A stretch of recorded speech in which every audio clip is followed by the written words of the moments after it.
Overflow free సిటీగా హైదరాబాద్ ను మార్చుతామని భూగర్భ జలాలను పెంచడమే లక్ష్యంగా ముందుకు వెళ్తున్నామని మంత్రి పొన్నం ప్రభాకర్ అన్నారు. హైదరాబాద్ లోని వినియోగదారుల ఇంటింటా ఇంకుడు గుంతల నిర్మాణం, సీవరేజ్ పైప్ లైన్లలో వ్యర్థాల తొలగింపు కార్యక్రమాలకు మంత్రి పొన్నం శ్రీకారం చుట్టారు. సరోజినీదేవి కంటి ఆసుపత్రిలో నిర్మించిన ఇంకుడు గుంతను ప్రారంభించిన మంత్రి పొన్నం ప్రభాకర్ ఇంకుడు గుంతల నిర్వహణపై డిసెంబర్ 31 వరకు స్పెషల్ డ్రైవ్ నిర్వహించనున్నామని తెలిపారు. హైదరాబాద్ లో వర్షపు నీటిని భూగర్భ జలాలుగా మార్చేందుకు చర్యలు తీసుకుంటున్నామని చెప్పారు.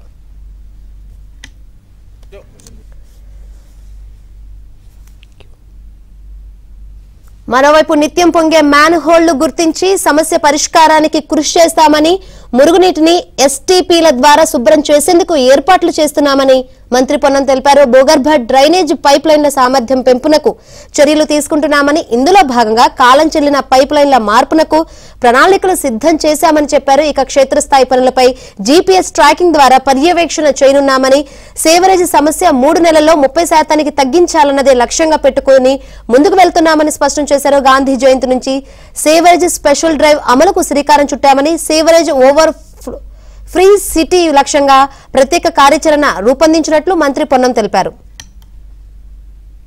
హైదరాబాద్ నగరంలో ఈ యొక్క వర్షం ఇంత పడుతున్నప్పటికీ కూడా వర్షం నీరు వృధాగా పోతా ఉన్నది.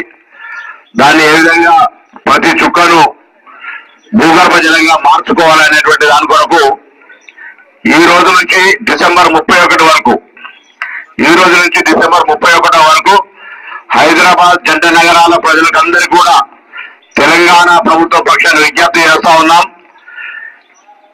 సమాజంలో సామాజిక బాధ్యతగా ఈ ఇంకుడు గుంతలకు సంబంధించి మీ ఇంట్లో, మీ ఏరియాలో, మీ కాలనీలో పడుతున్న వర్షపు నీళ్లను బయటకు పోకుండా మీ దగ్గర ఉన్నటువంటి ఖాళీ ప్రాంతాన్ని ఈ యొక్క ఇంకుడు గుంతగా మార్చుకొని నీటి ఇబ్బంది లేకుండా, నీటి ఎద్దడి లేకుండా, నీటి కరువు రాకుండా భవిష్యత్తు తరానికి ఉపయోగపడే పని ప్రతి ఒక్కరి బాధ్యతగా చేయాలని, అందుకు సంబంధించి హైదరాబాద్ లో ఉన్నటువంటి ప్రతి ఒక్కరికి కూడా ఈ విధంగా అపార్ట్మెంట్స్ కావచ్చు, పెద్ద పెద్ద కాలనీలకు సంబంధించి మెట్రో వాటర్ వర్క్స్ తరఫున ఒక అడ్వైజరీ ఫామ్ కూడా ఇస్తా ఉన్నాం.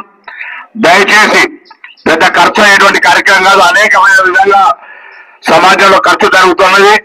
ఇది ఒక సామాజిక